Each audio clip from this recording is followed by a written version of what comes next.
श्री कृष्ण कहते हैं, अपना स्वभाव बदलो, भाग्य स्वयं बदल जाएगा। श्री कृष्ण सिखाते हैं कि हमारे जीवन का भाग्य हमारे स्वभाव और कर्मों पर निर्भर करता है। यदि हम अपने आचरण और दृष्टिकोण को सुधारते हैं तो भाग्य भी हमारे पक्ष में बदल सकता है। यह उदाहरण हमें आत्म सुधार और सकारात्मक परिवर्तन की प्रेरणा देता है। श्री कृष्ण कहते हैं, जीवन में संतुलन बनाए रखना ही सबसे बड़ी योग्यता है। श्री कृष्ण का कहना है कि जीवन संतुलन बनाए रखना अत्यंत महत्वपूर्ण है। यह उदाहरण हमें सिखाता है कि हमें अपने कार्यों, विचारों और भावनाओं में संतुलन बनाए रखना चाहिए ताकि हम एक समृद्ध और संतुलित जीवन जी सके।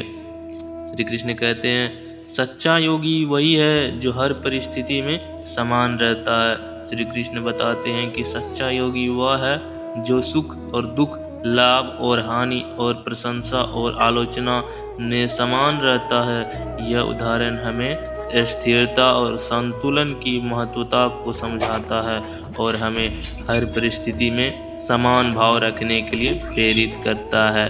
श्री कृष्ण कहते हैं, सच्चा सुख आत्मा की शांति में है।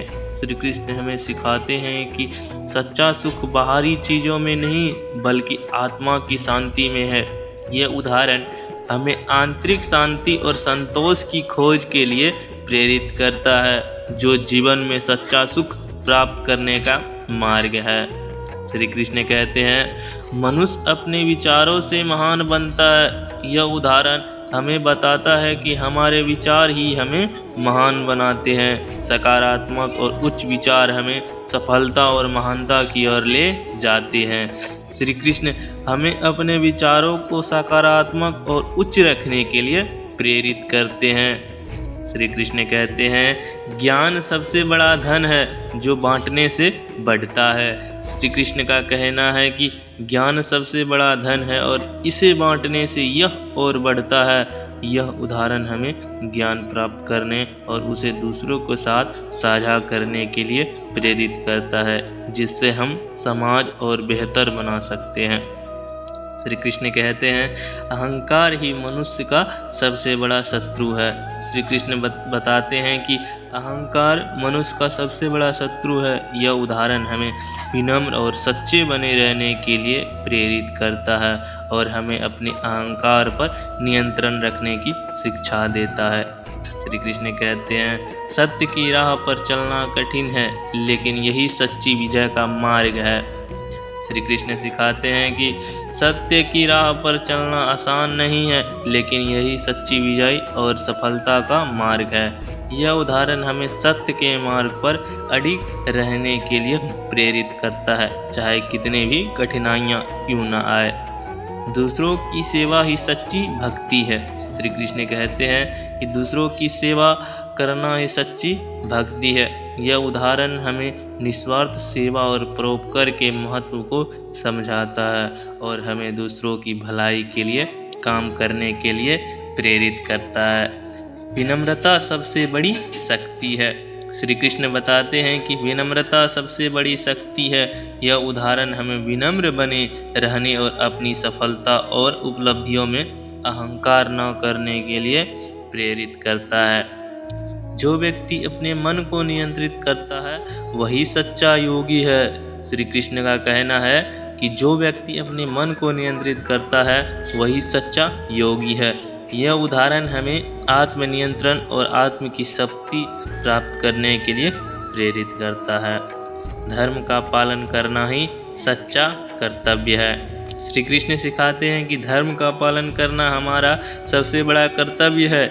यह उदाहरण हमें धर्म और सत्य के मार्ग पर चलने के लिए प्रेरित करता है और हमें अपने कर्तव्यों का पालन करने की शिक्षा देता है। श्री कृष्ण कहते हैं, दूसरों के दोष देखने के बजाय अपने दोषों को देखो। यह उदाहरण हमें आत्मनिरीक्षण की महत्ता को समझाता है। दूसरों में गलतियां ढूंढने की बजाय हमें अपनी कमियों को सुधारने पर ध्यान देना चाहिए। स्वयं को जानना ही सच्चा ज्ञान है। श्री कृष्ण हमें सिखाते हैं कि आत्मज्ञान सबसे महत्वपूर्ण है। अपनी सच्ची पहचान को जानना और समझना ही जीवन का सच्चा उद्देश्य है। जो व्यक्ति अपने आप को जीत लेता है वही सबसे बड़ा विजेता है। आत्म संयम और आत्मनियंत्रण को महत्व देने वाला यह उदाहरण हमें सिखाता है कि सबसे बड़ी जीत अपने आप को जीतने में है। सबसे बड़ा कर्म वही है जो दूसरे के कल्याण के लिए किया जाए। निस्वार्थ सेवा और परोपकार का महत्व बताने वाला यह उदाहरण हमें प्रेरित करता है कि हम अपने कर्मों को दूसरे की भलाई के लिए करें। सभी कर्मों का आधार केवल प्रेम होना चाहिए। प्रेम के महत्व को समझाने वाला यह उदाहरण हमें सिखाता है कि हमारे सभी कार्यों का आधार प्रेम होना चाहिए, जिससे हम सच्चे अर्थों में सफल हो सके। श्री कृष्ण कहते हैं, हर मनुष्य अपने कर्मों के अनुसार फल पाता है। श्री कृष्ण हमें सिखाते हैं कि हमारे कर्म ही हमारे जीवन को आकार देते हैं। अच्छे कर्म अच्छे परिणाम लाते हैं और बुरे कर्म बुरे परिणाम। श्री कृष्ण कहते हैं, असत्य और अधर्म के मार्ग पर चलने वाला कभी सफल नहीं हो सकता। सत्य और धर्म के मार्ग पर चलने की प्रेरणा देने वाला यह उदाहरण हमें सिखाता है कि असत्य और अधर्म का मार्ग कभी सफल नहीं हो सकता। जो अपने मन को वश में कर लेता है वह सभी कठिनाइयों को पार कर सकता है। आत्मनियंत्रण ही महत्ता को समझाने वाला यह उदाहरण हमें प्रेरित करता है कि यदि हम अपने मन को नियंत्रित कर लेते हैं तो हम किसी भी कठिनाइयों का सामना कर सकते हैं। श्री कृष्ण कहते हैं, ध्यान मन को शांत और स्थिर बनाता है। ध्यान के महत्व को समझाने वाला यह उदाहरण हमें सिखाता है कि ध्यान से मन को शांति और स्थिरता मिलती है, जिससे हम जीवन में सफलता प्राप्त कर सकते हैं। जो व्यक्ति दूसरों की भलाई के लिए काम करता है वही सच्चा और महान है। परोपकार और निस्वार्थ सेवा का महत्व बताने वाला यह उदाहरण हमें प्रेरित करता है कि हम दूसरों की भलाई के लिए काम करें। जीवन में हर परिस्थिति को समान भाव से स्वीकार करना चाहिए। श्री कृष्ण सिखाते हैं कि हमें सुख दुख लाभ हानि और सफलता असफलता को समान भाव से स्वीकार करना चाहिए, जिससे हम जीवन में संतुलन बनाए रख सकें। ऐसे ही रोज श्री कृष्ण की वाणी को सुनने के लिए हमारे चैनल संसार की माया को सब्सक्राइब करें।